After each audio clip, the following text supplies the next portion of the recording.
Welcome to the 1000 Nights and 1 Night. Now, when it was the 973rd night, she pursued, It hath reached me, O auspicious king, that when the jeweler took the knife from Kamar Al-Zaman, he knew it, but was ashamed to say that this is my knife. So he asked, Where dost thou buy it? Kamar Al-Zaman answered, As Halimah hath charged him. And the jeweler said, The knife was cheap at that price, for it is worth 500 dinars. But fire flamed in his heart, and his hands were tied from working at his craft. Kamar Al-Zaman continued to talk with him while he was drowned in the sea of solicitudes, and for 50 words wherewith the youth bespoke him, he answered him but one. For his heart ached, and his frame was racked, and his thoughts were troubled, and it was even as saith the poet, I have no words, though folks would have me talk, and who bespeak me find me thought waylaid, plunged in the care sea's undiscovered depths, nor aught of difference see twixt man and maid. When Kamar Al-Zaman saw his case thus changed, he said to him, Belike thou art busy at this present, and leaving him, returned in hottest haste to his own house, where he found Halimah standing at the passage door waiting him. Quoth she, Hast thou done as I bade thee? And he quoth, Yes. She asked, What said he to thee? And he answered, He told me that the knife was cheap at that price, for that it was worth 500 dinars. But I could see that he was troubled. So I left him, and know not what befell him after that. Cried she, Give me the knife, and reck thou not of him. Then she left the knife. She took the knife, and restoring it to its place, sat down. Now after Kamar Al-Zaman's departure, fire flamed in the jeweler's heart, and suspicion were sore upon him, and he said to himself, Needs must I get up and look for the knife, and cut down doubt with certainty. So he rose, and he repaired to his house, and went in to his wife, snorting like a dragon. And she said to him, What mattereth thee, O my lord? And he asked, Where is my knife? And she answered, In the chest, and smote hand upon breast, saying, O my grief, belike thou hast fallen out with someone, and art come to fetch the knife to smite him withal. Said he, Give me the knife, let me see it. But said she, Not till thou swear to me that thou wilt not smite any one therewith. So he swore this to her, and she opened the chest, and brought out to him the knife, and he fell to turning it over, saying, Verily this is a wondrous thing. Then quoth he to her, Take it, and lay it back in its place. And she said, Tell me the meaning of all this. He answered, I saw with our friend a knife like this, and told her all that had passed between himself and the youth, adding, But when I saw it in the chest, my suspicions ended in certainty. Said she, Haply thou misdoubtest of me, and deemest that I was the Levantine's mistress, and that had given him the knife. He replied, Yes, I had my doubts of this, but when I saw the knife, suspicion was lifted from my heart. Rejoined she, O man, there is now no good in thee. And he fell to excusing himself to her till he appeased her, after which he fared forth and returned to his shop. Next day he gave Kamar Al-Zaman her husband's watch, which he had made with his own hand, and whereof none had the like, saying, Go to his shop, and sit by his side, and say to him, I saw again today him whom I saw yesterday. He had a watch in his hand, and said to me, Wilt thou buy this watch? Quoth I, Whence hast thou it? And quoth he was with my mistress, and she gave me this watch. So I bought it of him for 58 gold pieces. Look at it. Is it cheap at that price, or dear? Note what he shall say to thee. Then return to me in haste, and give me the watch. So Kamar Al-Zaman repaired to the jeweler, and did with him as she had been charged. When Obiat saw the watch, he said, This is worth 700 ducats, and suspicion entered into him. Then the youth left him, and returning to the wife, gave her back the watch. Presently her husband suddenly came in, snorting, and said to her, Where is my watch? Said she, Here it is. And he cried, Give it to me. So she brought it to him, and he exclaimed, There is no majesty, and there is no might, save in Allah the glorious, the great. And she too exclaimed, O man, there is something the matter with thee. Tell me what it is. He replied, What shall I say? Verily, I am bewildered by these chances. And he recited these couplets. Although the merciful be doubtless with me, yet am I sore bewildered for new griefs. have compassed me about, or ere I knew it, I have endured till patience self became impatient of my patience. I have endured waiting till heaven fulfill my destiny. I have endured till e'en endurance owned how I bore up with her, a thing more bitter than bitter aloes, yet though a bitterer thing is not than is that drug, it were more bitter to me should patience leave me unsustained. Then said he to his wife, O woman, I saw with the merchant our friend first my knife, which I knew for that it fashion was a device of my own wit, nor doth its like exist, and he told me a story that troubled the heart. So I came back and found it here at home. Again today I see him with the watch, whose fashion also is my own device, nor is there the fellow of it in Bassorah. And of this also he told me a story that saddened my heart. Wherefore I am bewildered in my wit, and I know not what is to come to me. Quoth she, The purport of thy speech is that thou suspectest me of being the friend of that merchant and his leman, and eke of giving him thy good. So thou camest to question me, and make proof of my perfidy. And had I not shown thee the knife and the watch, thou hadst been certified of my treason. But since, O man, thou deemest me this ill deem, henceforth I will never again break with thee bread, nor drain with thee drink, for I loathe thee with the loathing of prohibition. So he gentled her, and excused himself till he had appeased her, and returned repenting, having bespoken her thus to his shop, where he sat. And Shahrazad perceived the dawn of the day, and ceased to say her permitted say. Now, when it was the 974th night, she resumed, It hath reached me, O auspicious king, that when the jeweller quitted his wife, he repented having bespoken her thus, and returning to his shop, he sat there in disquiet sore and anxiety galore, between belief and unbelief. About eventime he went home alone, not bringing Kamar Al-Zaman with him, whereupon quoth his wife, Where's the merchant? And quoth he is in his lodgings. She asked, Is the friendship between thee and him grown cold? And he answered, By Allah, I have taken a dislike to him because of that which hath betided me from him. Quoth she, Go fetch him to please me. So he arose and went into Kamar Al-Zaman in his house, where he saw his own goods strewn about and knew them. At this sight fire was kindled in his heart, and he fell a-sighing. Quoth the youth, How is it that I see thee melancholy? Obiad was ashamed to say, Here are my goods in thy house. Who brought them hither? So he replied only, A vexation hath betided me, but come thou with me to my house, that we may solace ourselves there. The other rejoined, Let me be in my place. I will not go with thee. But the jeweller conjured him to come, and took him by his hand to his house, where they supped and passed the evening together. Kamar Al-Zaman talking with the jeweller, who was drowned in the sea of solicitude, and for 100 words wherewith the guests bespoke him, answered him only one word. Presently the handmaid brought them 2 cups of drink as usual, and they drank, whereupon the jeweller fell asleep, but the youth abode on wake because his cup was not drugged. Then came Halimah, and said to her lover, How deemest thou of yonder cornet, who is drunken in his heedlessness, and weeteth not the wiles of women?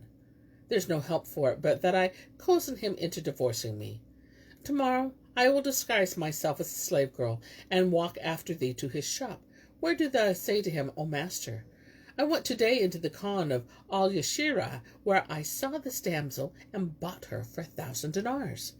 Look at her for me, and tell me whether she was cheap at that price or dear.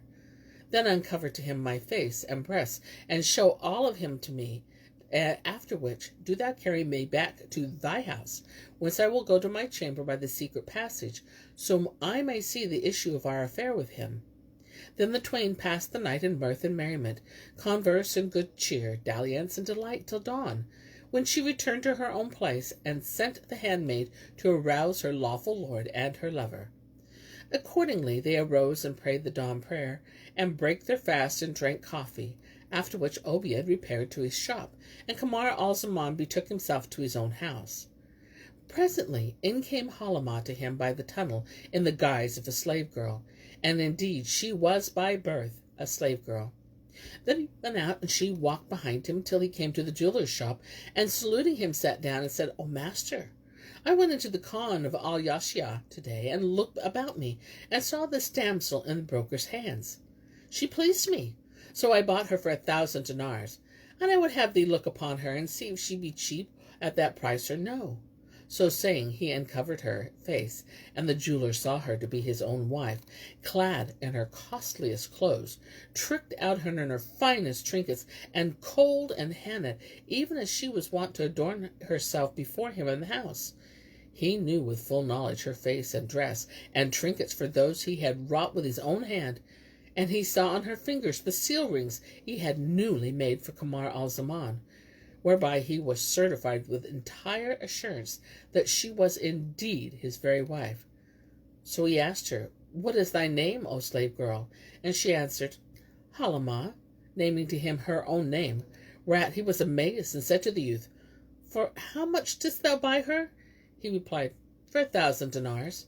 And the jeweler rejoined, Thou hast gotten her gratis, for her rings and clothes and trinkets are worth more than that. So Kamar Al-Zaman said, May Allah rejoice thee with good news. Since she pleases thee, I will carry her to my house. And Obiad said, Do thy will. So he took her off to his house, whence she passed through the secret passage to her own apartment, and sat there. Meanwhile, fire flamed in the jeweler's heart, and he said to himself, I will go see my wife. If she be at home, this slave girl must be her counterpart, and glory be to him who alone hath no counterpart. But if she be not at home, 'tis she herself without a doubt. Then he set off running, and coming to his house, found his wife sitting in the same clothes and ornaments he had seen her in the shop, whereupon he beat his hand upon his hand, saying, There is no majesty, and there is no might, save in Allah, the glorious, the great. O man, asked she, art thou mad? What aileth thee? 'Tis not thy wont to do thus, and needs must it be that something hath befallen thee. Answered he, If thou wilt have me tell thee, be not vexed. Quoth she, Say on. So he said, Our friend the merchant hath bought a slave girl, whose shape is as thy shape, and her height as thy height. Moreover, her name is even as thy name, and her apparel is the like of thine apparel. Brief, she resembled thee in all attributes, and on our fingers are seal rings like thy seal rings, and her trinkets are as thy trinkets. So when he displayed her to me, methought it was thyself, and I was perplexed concerning my case. Would we have never seen this merchant, nor companied with him, and would he have never left his own country, and we had not known him, for he hath troubled my life, which before was serene, causing ill feeling to succeed good faith, and making doubt to enter into my heart. She said, Look in my face. Belike I am who was with him, and he is my lover, and I disguise myself as a slave girl, and agree with him that he should display me to thee, so he might lay a snare for thee? He replied, What words are these? Indeed, I never suspected that thou wouldest do the like of this deed.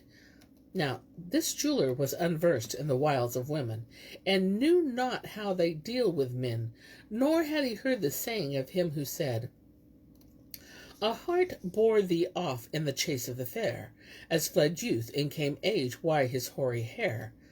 Layla troubles me, and love joys are far, and rival and risk brings us cark and care. And wouldst ask me of a woman, behold, I am in physique of womankind wise and ware. When grizzled man's head and his monies fail, his lot in their love is a poor affair. Not that of another. Gainsay women, he obeyeth Allah best, who saith them nay, and he prospers not who giveth them his bridle rein to sway. For they'll hinder him from winning to perfection in his gifts, though 1,000 years he study, seeking after wisdom's way. And a third said, Women Satans are made for the woes of men. To Allah I fly from such Satanesses. Who they lure by their love, he to grief shall come, and lose bliss of work and the faith that blesses. Said she, Here am I, sitting in my chamber, so go thou to him forthright, and knock at the door, and contrive to go in to him quickly. And thou see the damsel with him, 'tis a slave girl of his, of who resembleth me, and glory be to God who hath no resemblance. But if thou see no slave girl with him, then am I myself she whom thou sawest with him in the shop, and thine till the thought of me well be established. True, answered Obiad, and he went out leaving her, whereupon she passed through the hidden passage, and seating herself by Kamar Al-Zaman, told him what had passed, saying, Open the door quickly, and show me to him. Now, as they were talking, behold, there came a knocking at the door. Quoth Kamar Al-Zaman, Who is at the door? And quoth the jeweler, I, thy friend. Thou displayest to me thy slave girl in the bazaar, and I rejoiced for thee in her, but my joy in her was not completed. So open the door, and let me look at her again. Rejoined he, So be it. And he opened the door to him, whereupon he saw his wife sitting by him. She rose and kissed their hands, and he looked at her. Then she talked with him a while, and he saw her not to be distinguished from his wife in aught, and said, Allah createth whoso he will. Then he went away more disheartened than before, and returned to his own house, wherein he saw his wife sitting, for she had forgone him thither by the souterrain. And Shahrazad perceived the dawn of the day, and ceased to say her permitted say.